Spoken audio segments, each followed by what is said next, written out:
अस्सलामु अलैकुम वरहमतुल्लाहि वबरकातुहू नहमदुहू व नुसल्ली व नुसल्लिमु अला रसूलिहिल करीम अम्मा बाद। किसी को अपनी तरफ मुतवज्जे करने के लिए मदीना कहना ये मुबाह है। यानी जैसे कि एक दूसरे को अपनी तरफ मुतवज्जे करने के लिए अगर हमने कह दिया मदीना, तो ऐसा कहना क्या है, मुबाह है। और उसमें शरअन जो है वो कोई मुज़ायक़ा नहीं, यानी आप मदीना मदीना कहें उसमें कोई मुज़ायक़ा नहीं। और उसकी असली दलील ये है कि हुज़ूर आला हज़रत अज़ीमुल बरकत अलैहि रहमत व रिज़वान फ़तवा रज़विया जिल्द 2 सफ़ा नंबर 90 पे ये जिक्र फरमाते हैं। ये जुमला मैं पढ़कर सुना रहा हूँ। ये जिक्र फरमाते हैं कि एहतियात ये नहीं कि बेतहक़ीक़ बालिग़ व सुबूत कामिल किसी शय को हराम व मकरूह कहकर शरीयत मुतहरा पर इफ्तरा कीजिए।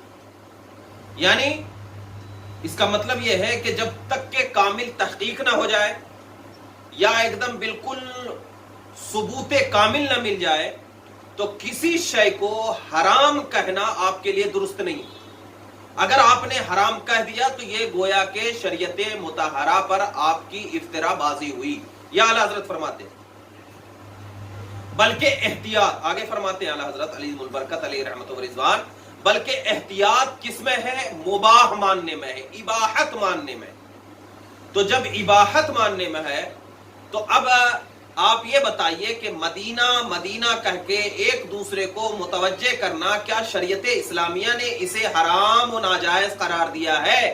अगर नहीं दिया है तो फिर क्या है, आपको इस चीज को हराम कहने के लिए दलील हुर्मत की लानी होगी। हाँ, अलबत्ता ये एक बात का ख्याल रखें कि ऐसी वक्त में इसका इस्तेमाल न करें कि उसके इस्तेमाल से अगर सुन्नत क्या है, तर्क हो रही हो। जैसे कि मिसाल के तौर पर आप क्या है, अगर किसी से आपस में मुलाकात कर रहे हैं तो आप सबसे पहले क्या करें, मदीना कह के न पुकारें, बल्कि सबसे पहले क्या है, सलाम करें। सलाम करने के बाद क्या है, मदीना कहकर मुतवज्जे सलाम कहकर। क्योंकि अगर आप पहले मदीना कह देंगे तो इसके वजह से क्या है, फिर अस्सलामु अलैकुम जो सुन्नत है कहना, सुन्नत है सलाम करना, तो इसकी वजह से क्या है, सुन्नत तर्क होती हुई नजर आ रही।